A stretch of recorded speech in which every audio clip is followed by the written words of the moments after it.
लता जी के जितने आत्मीय संबंध थे और जितनी बड़ी उनकी शख्सियत थी, कोविड प्रोटोकॉल के चलते जो विदाई जिसकी जो उनके फैंस उन्हें देना चाहते थे वो तो यहाँ मुमकिन नहीं है, लेकिन कम से कम उनके बेहद करीबी लोग, परिवार के लोग ज़रूर वहाँ मौजूद होंगे। मैं चाहूँगी वहाँ की तस्वीरें और वहाँ के अपडेट आप हमसे साझा करें। ये कि महाराष्ट्र के मुख्यमंत्री उद्धव ठाकरे अपने परिवार के साथ यानी कि आदित्य ठाकरे, रश्मि ठाकरे और उनके दूसरे बेटे के साथ यहाँ पर पहुंचे हैं। सचिन तेंदुलकर अपनी पत्नी के साथ पहुंचे, श्रद्धा कपूर अपने परिवार के साथ पहुंची है। जो श्रद्धा कपूर जो है वो लता मंगेशकर की रिश्तेदार भी है। दूसरी तरफ हम देख रहे हैं कि शाहरुख खान, बॉलीवुड के बादशाह जो है शाहरुख खान, वो भी यहाँ पर पहुंचे हैं। एनसीपी सर्वे सर्वा शरद पवार यहाँ पर पहुंचे हैं। मुंबई कांग्रेस अध्यक्ष भाई जगताप यहाँ पर पहुंचे हैं। उप मुख्यमंत्री अजित पवार यहाँ पर पहुंचे हैं। इसके अलावा हमें यहाँ देखने को मिल रहा है केंद्रीय मंत्री पीयूष गोयल यहाँ पर पहुंचे हैं, सुभाष देसाई यहाँ पर पहुंचे हैं। तो जितने मतलब बॉलीवुड से लेकर हम कह सकते हैं कि राजनीतिक बड़ी हस्तियां, मुख्यमंत्री, केंद्रीय मंत्री यहाँ पर पहुंचे हैं।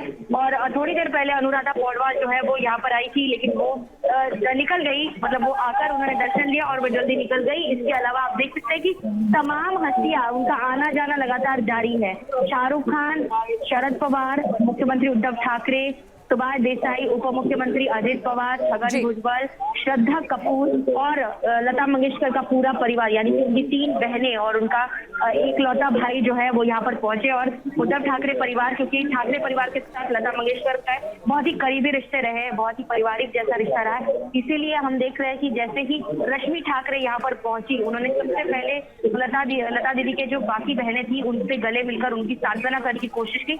और रश्मि ठाकरे के बिल्कुल बगल में लता दीदी का परिवार बैठा है। इसके अलावा लता दीदी के भाई के बच्चे भी यहाँ पर पहुंचे हैं और धीरे धीरे अब वीआईपी लोग जो है वो यहाँ पर पहुंचे। आप देख रहे हैं शाहरुख खान जो है वो यहाँ पर बात कर रहे हैं। वीआईपी लोग जो है वो यहाँ पर पहुंचे। आप देख रहे हैं शाहरुख खान जो है वो यहाँ पर बात कर रहे हैं केंद्रीय मंत्री पीयूष गोयल और शरद पवार के साथ।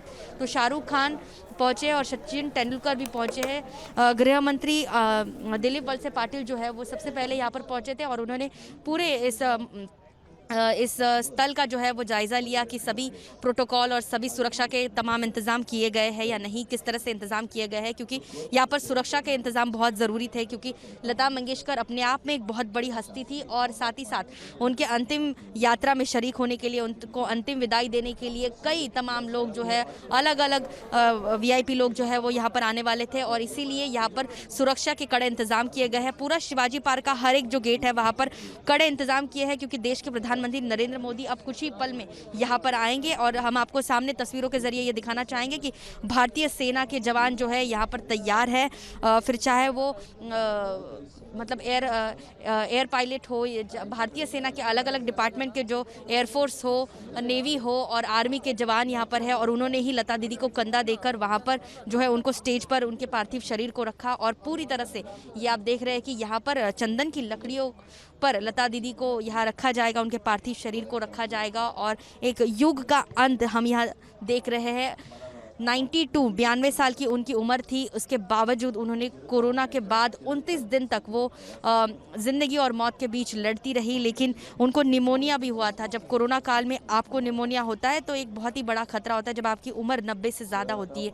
डॉक्टर की टीम जो है ब्रिज कैंडी की, उन्होंने पूरी कोशिश की, पूरे देश विश्व भर से उनके लिए प्रार्थना की जा रही थी कि जल्द से जल्द लता दीदी जो है वो जल्द से जल्द ठीक हो जाए, लेकिन ये जंग वो हार गई। लेकिन ज़िंदगी की जंग वो नहीं हारी, क्योंकि आज भी लता दीदी इन सबके दिल में बसी हुई है। और आज अगर लता दीदी के जाने के बाद हमें अगर किसी का सहारा है तो लता दीदी के गाने का ही सहारा है। उनके गानों के माध्यम से ही उनको श्रद्धांजलि दी जा रही है, क्योंकि लता दीदी एक ऐसी शख्सियत जो देश के आम और खास सभी लोगों से जुड़ी हुई थी। वसंत हमसे रूठ गया है, भारत ने अपना अनमोल रतन खो दिया है। जैसे पेंटिंग में पिकासो का नाम आता है, वैसे स्वर में लता दीदी का नाम आता है। और ये तमाम लोग जो यहाँ पर है, इसके अलावा सभी भारतीय लोग इस वक्त एक बड़ी दुख में है, बड़ी ही कठिन हृदय के साथ वो आज लता दीदी को अंतिम विदाई देंगे। और ख़ास बात यह है कि भारत रत्न लता मंगेशकर को जो है पूरे राष्ट्रीय सम्मान के साथ उनको यहाँ अंतिम विदाई दी जाएगी और यहाँ पर हमारे भारतीय सेना के जवान पूरी तरह से तैनात है।